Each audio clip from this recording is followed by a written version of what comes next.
Insider. Let's find out. Anthony, do you get offended when Gabe Kapler says, we think that Slate's was the right decision in the 7th inning? And do you stand up and go, come on, dude, that's my name? I actually heard like a John Miller clip during, I think it was spring training, where he was announcing like the starting outfield, and he said Anthony Slater, and he's like, I mean Austin Slater.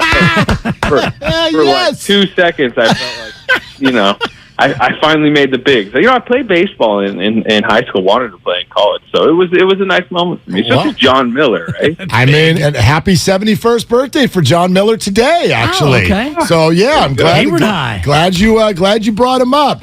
All right, now that the laughter's out of the way, damn it, let's get to serious stuff, Slates. What'd you think? And it sounded like Steve Kerr knew that there was going to be at least some opinions shared about the way the Warriors were handling this. But what was your reaction to everything he said last night?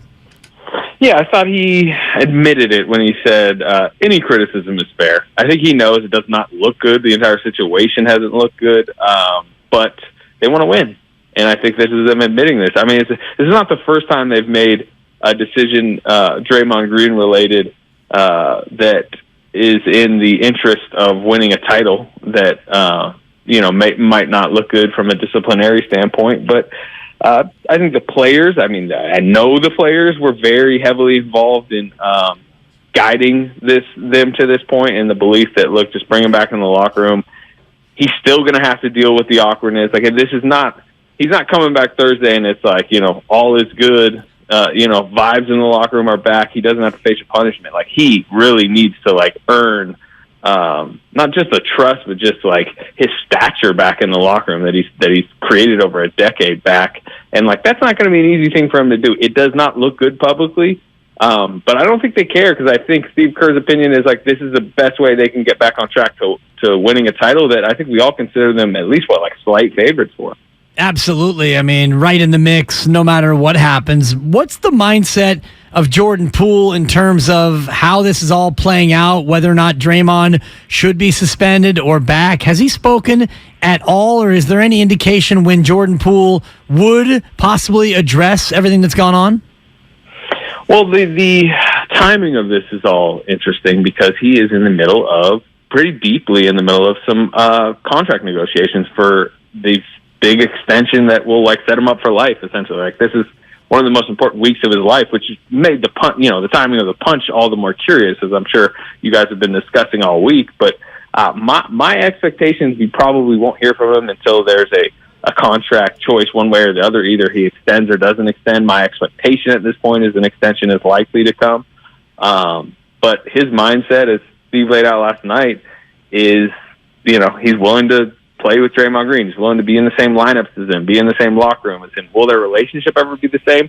That's questions Jordan will have to answer in the coming days, and really won't be decided in the coming weeks and months as we see that interpersonal dynamic play out again. It used to be very mentor-mentee. I don't think it will be, at least in the near term. But part of their messaging this week around Poole has been, he's going to be here for the long term. He's a building block. Steve even said after his big preseason game, well, this is why he's going to sign an extension, hopefully, in the coming days. So I think that's been purposeful. In a weird way, I almost don't even want to say this, but kind of been good timing for Jordan in the sense of I think it's been hardened in the Warrior stance the way he's handled this, that you know what, he is worthy of locking into long term. Anthony Slater, Warriors Insider, 95.7 The Game, Willard and Dibbs. Anthony, while we're on contracts, how do you think this entire experience has affected any future contract talks with Draymond Green? I think he's lost a lot of leverage, and sometimes leverage in contract situations is the court of public opinion, right? Well, if they let Draymond Green go or they trade him, the fan base is going to be up in arms. Steph Curry and the veterans in the locker room will be extremely upset. Well, that's never been less true than ever. I'm not saying that there wouldn't be long conversations and deciding, Draymond Green's future, but if they, after this year, let's say, split up, I think a lot of people around the country, a lot of the local fans, even in the locker room, will be it's kind of understandable, last straw type of situation. So who knows how it plays out from here, but that's the thing. Draymond Green, who is a sharp businessman, who has a long TV career ahead of him and plenty of money in his future, did, in this situation with the way it all played out, make a very bad leverage move from a business standpoint as far as his future contract goes. But at the same time, he does have the player option to where he can just opt in. And what role does Steph Curry play in terms of Draymond Green's long-term viability as a Golden State Warrior? I mean, he's always played a huge role. I mean, Steph has always backed Draymond forever and, been vocal about wanting to keep this core together as long as possible. This week has tested that, theory. I think Steph Curry was pushed a little bit to the brink, recently. We'll see how, Draymond has a chance here. Like you said, his runway isn't just, this player option that he has next season, but also, this season. He can get back in people's good graces if they win a bunch and he plays well and he, is behaving really well as, in the locker room. I think he can earn trust back, but I've never heard Steph Curry as outwardly and publicly upset with Draymond Green, transparently as he was really this past week, and saying no, he was in the wrong. He broke a bunch of trust. So if he is your strongest ally and about as strong an ally as you can have in an organization, is Steph Curry in that organization, and he's saying the type of stuff he did this past week, that's not good, for like I said, his leverage.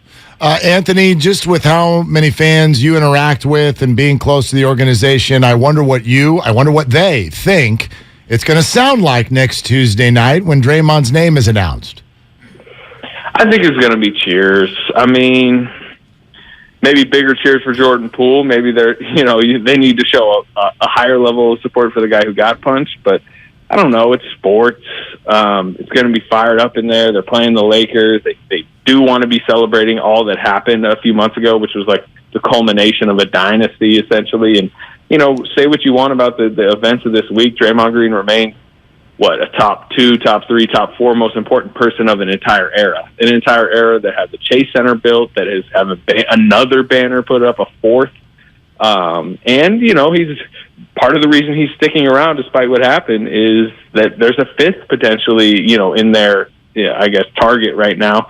And he remains a monster part of that. And the fan base understands that. And I think generally he will still maintain a positive, reception on a ring night. And I think long-term he'll still have a very strong legacy, in the Bay Area. Time heals all wounds is the old expression. Tuesday will be interesting. But speaking of wounds healing, Klay Thompson with some mental wounds has been unable to get out on the floor. What's the timetable and the expectation for Klay Thompson to be able to get over this mental hurdle and be able to get out there and play? Yeah, well, he scrimmaged yesterday. They had a lot of the main guys because they knew they weren't playing in the preseason game yesterday, have a fuller scrimmage during the middle of the day. And Klay competed in that, and that was kind of a big step. He's supposed to, as of now, they're hopefully going to play Friday in the preseason game. They'll have their actually full lineup, Draymond back too. On track for the opener, it sounds like. And he's done every time we go in the practice facility, he's doing full contact one-on-one work and different drill stuff that we can see. So I've known it's not like he just can't get on the court. But as you mentioned, it was very interesting how he just admitted he could not play in the summer. He called it a mental block, and that slowed his integration in camp, and that's not great. But also, the guy missed the first 40-something games last year and came back fine. So I think him missing a couple weeks of camp isn't too bad. Slates, great to have you today. Yeah, man, thank you. Yep, no problem. All right, there he goes, San Francisco Giant and Warrior Insider, Anthony Slater.